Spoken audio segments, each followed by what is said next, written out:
Hey everyone, Chris Mack coming at you today with Green Lantern issue 51. I finally found a moment where I can kind of pause packing and continue this series with everyone. This issue, right off the bat, I'm going to say there are some great moments, but this one didn't catch me like the ones that we will be continuing to do. Though it opens up, and I love that in the midst of everything that's going on, we get this back and forth between Larifleeze and Lex Luthor. Lex Luthor was recruited into the Corps when Ganthet cloned the rings to find more Corps members so that the emotional spectrum could rise. And what I love here is how Larifleeze basically says, you don't understand what avarice is. I gave up my birthright. And he goes, you don't realize that the human race is built on avarice. And the thing that Luthor kind of realizes, even though he's let his greed consume him with this new power, he says, like the Black Lanterns, the lives an Orange Lantern takes becomes his soldiers, my lanterns. And Superman will be one of them. He will be mine. And in the midst of all this, while they're fighting about who truly knows what avarice is, and Luthor says that the human race in and of itself is purely greed, Larifleeze pauses and says, then perhaps this planet is worth saving after all. But before we can get anything else, this is part 2 of Parallax Reborn. Hal has taken the Parallax entity onto himself once again to fight off the Black Lantern version of the Spectre. And I love that we are basically thrown into this battle with a gorgeous splash page. Now, speaking of this is Jeff Johns writing, Doug Mankey art, colors, Randy Mayer, letter, Rob Lay, and then there's everyone else working on the book. And so what I like is before the Blackest Nights was even conceived, Jeff Johns went back and did Green Lantern Secret Origins, and then he did Rebirth, and he explained a lot of things of how Parallax came to be.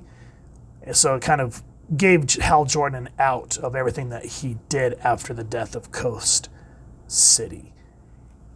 And that's kind of how it allows to show that Parallax was a Yellow Lantern entity that Sinestro unleashed on Hal, and that's how all this kind of came to be.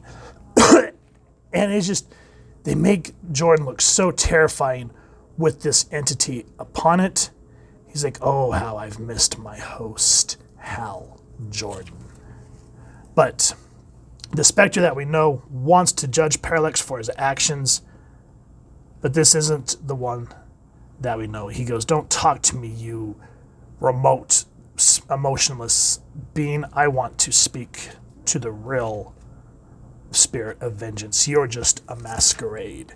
And that's where we come in to find that the true Spectre that we saw in the earlier Blackest Nights issues is being held hostage. And he goes, you will be judged. So what ends up happening here is because Parallax is both fear and willpower, destroys the Black Ring, so it eliminates the Black Lantern husk, so that these two can finally duke it out. And it's an interesting battle. I love how the Spectre is used in this regard. But I kind of feel like after everything's said and done with Parallax, it gets a little silly with how the different lanterns here try to possess him. But what I do like is, even though Atrocitus is rage, he goes, this being is blind as Parallax to the true threats around us. We must wield the spirit of rage mirror.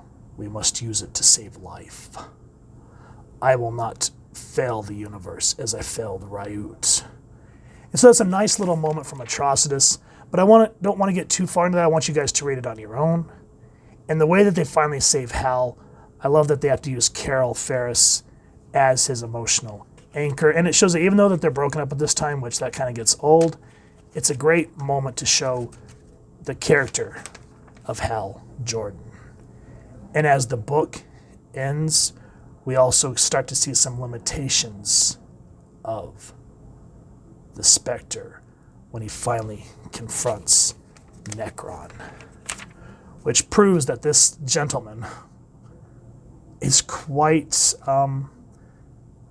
something that's going to have to be dealt with. So what I meant at the beginning is after the Spectre is freed and there's the battle with Parallax, you're thinking this is cool. The Spectre is going to be used in this really cool way. And I just felt like it kind of got drug on a little bit. It's interesting in and of itself, but I kind of feel like as the Blackest Night starts to go to an end, there's certain spots that I kind of felt like there was sort of filler. And so the latter half of this book in that regard feels like filler to me. But the opening with Larifles, the moments with Atrocitus, definitely worth a read. So if you've enjoyed what you've seen, please first and foremost support your local comic shop or wherever it is you like to get your comics and action figures and get this series. Highly recommend it. And if you've enjoyed this review, we really would appreciate if you take a moment to like, share, and subscribe. Helps the club channel more than you could possibly know. And if you don't mind hitting that fancy little Spectre bell next to subscribe, that way as we continue to upload content, you guys get notified.